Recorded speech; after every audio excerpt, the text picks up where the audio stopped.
Hi, my name's Mark, one of the pastors at Trillium. Right at the beginning of the Gospel of John, we get to see Jesus' first miracle. It's when he changes water into wine. As far as miracles go, it's a pretty subtle miracle.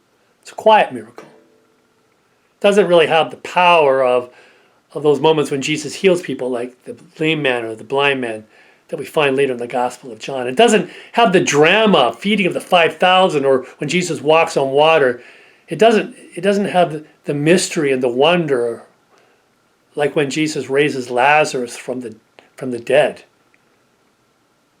As far as miracles go, the transformation of water into wine is a subtle miracle, a quiet one.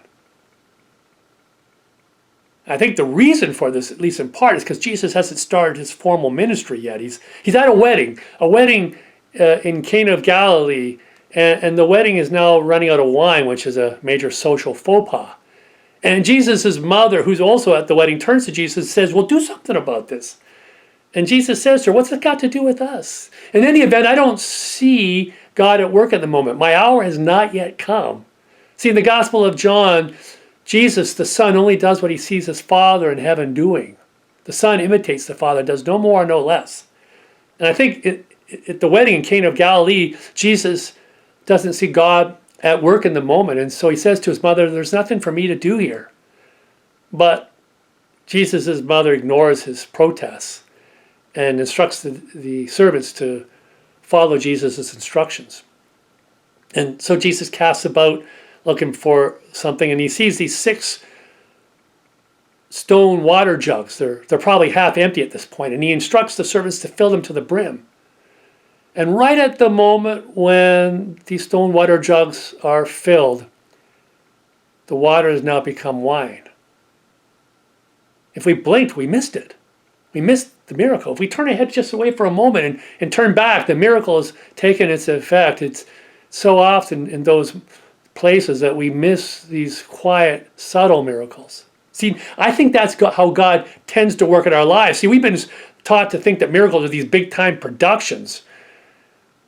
Something that has to have a drum roll to it and maybe some trumpet blares and some dramatic build-up until finally, voila, the magic of the miracle takes effect. But I think what happens in Cana of Galilee is basically how God works in our lives through these quiet, subtle miracles. Miracles that may not even be recognized for what they are. In Cana of Galilee, only a handful of people saw what really happened. Most people missed it. I think that happens in our own lives. We miss the quiet, subtle miracles of our lives. We're too busy looking up to the sky for the big miracle, and we miss what's unfolding right in front of us. We maybe have our heads down, grinding our way in life, and we forget to look up to see what's happening about us. When we're on the mountaintop, when we're in the spiritual groove, it's not hard to recognize the miracle making of God in life. But when we're down in the valley, where we live most of the time, grinding it away day in and day out, it's so easy to miss the miracle of the moment. See, common sense rules in the valley. It's common sense that runs the show. It's common sense in the valley that tells us what's possible or impossible. Do we really believe that Jesus can take the water of our lives and transform it into wine?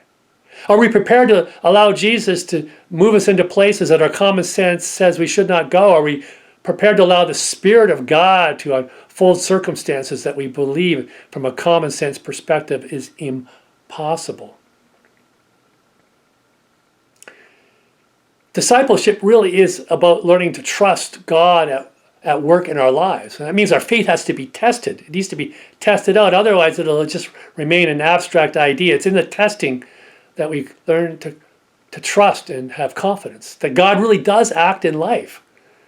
And I think we learn to have confidence by recognizing those quiet, subtle miracles that are unfolding around us all the time. God's gracious goodness coming to us in such quiet ways. You see, when we begin to recognize those types of miracles, then we're ready for the great miracles of life that are meant to come to us and change us. The miracle of our own transformation, or perhaps we're ready for the moment when the miracle moves through us and changes the world around us. And it all begins for me when I commit myself to paying attention and recognizing those little miracles. Those little miracles, the quiet, subtle miracles that prepare me for the moment when God is ready to bring His will, affect His will through me, so that God's will is done on earth.